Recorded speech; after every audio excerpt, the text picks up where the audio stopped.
মধ্যপ্রাচ্যের রণক্ষেত্রে এবার সরাসরি সংঘাত। কুয়েতের সুরক্ষিত মার্কিন ঘাঁটিতে নিখুঁত ইরানি ক্ষেপণাস্ত্রের হামলা মুহূর্তেই ছিনিয়ে নিল ৬ মার্কিন সেনার প্রাণ। কোনো সতর্ক সংকেত ছাড়াই মুহূর্তের ধ্বংসলীলায় লণ্ডভণ্ড হয়ে গেল অপারেশন সেন্টার। অপারেশন এপিক ফিউরির পর এই প্রথম বড় রক্তক্ষয় দেখল যুক্তরাষ্ট্র। কোথায় আর কিভাবে এই হামলা চালানো হয় আরও জানাচ্ছেন সাদিয়া সিদ্দিকা।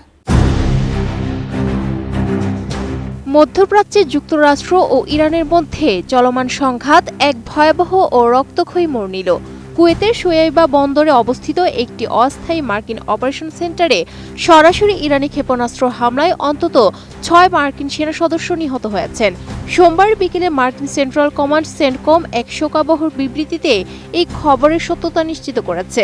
গত শনিবার ইরানের বিরুদ্ধে শুরু হওয়া মার্কিন সামরিক অভিযান অপারেশন এপিক ফিউরির পর এটি যুক্তরাষ্ট্রের পক্ষে প্রথম বড় ধরনের প্রাণহানির ঘটনা। ঘটনার সূত্রপাত গত রোববার স্থানীয় সময় সকাল ৯টার ঠিক পরেই। প্রত্যক্ষদর্শীদের বর্ণনা অনুযায়ী কুয়েতের শুয়াইবা বন্দরে একটি ৩ কোণ প্রশস্ত ট্রেলার সদৃশ অস্থায়ী অপারেশন সেন্টারে হঠাৎ এই হামলা চালানো হয়। হামলাটি এতটাই আকস্মিক ও তীব্র ছিল যে কোনো সতর্ক সংকেত বা সাইরেন বাজানোর সুযোগ পায়নি। ফলে ভেতরে থাকা সেনাদের পক্ষে নিরাপদ আশ্রয় বা বাংকারে যাওয়ার কোনো অবকাশ ছিল না।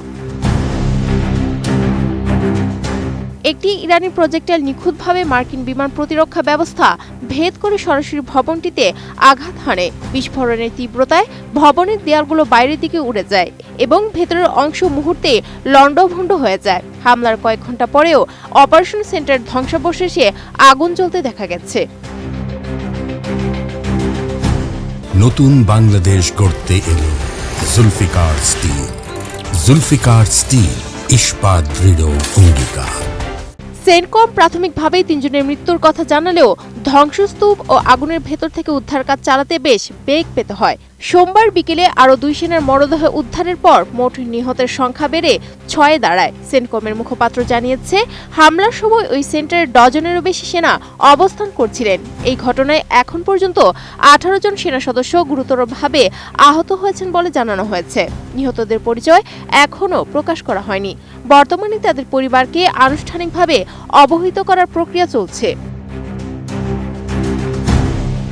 প্রেসিডেন্ট ডোনাল্ড ট্রাম্প এবং প্রতিরক্ষামন্ত্রী হেগসেথ উভয়ই এই হতাহতের ঘটনায় শোক প্রকাশ করেছেন এবং সতর্ক করেছেন যে নিহতের সংখ্যা আরও বাড়তে পারে। জয়েন্ট চিফস অব স্টাফের চেয়ারম্যান জেনারেল ড্যান কেইন নিহত সেনাদের জাতীয় সেরা সম্পদ এবং নিঃস্বার্থ সেবার প্রকৃত উদাহরণ হিসেবে অভিহিত করেছেন। তিনি বলেন, তারা সেনাদের ত্যাগ কখনোই ভুলবে না। ইরানের বিরুদ্ধে শুরু করা অপারেশন এপিক ফিউরির মাত্র কয়েকদিনের মাথায় এই বড় ধরনের আঘাত মার্কিন সামরিক কৌশলকে নতুন চ্যালেঞ্জের মুখে ফেলেছে।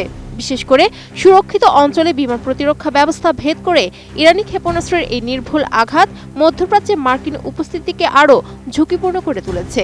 এই হামলার পর পুরো অঞ্চল জুড়ে এখন এক ভয়াবহ যুদ্ধের দামামা বাজছে। Sadia Siddika, ATN news.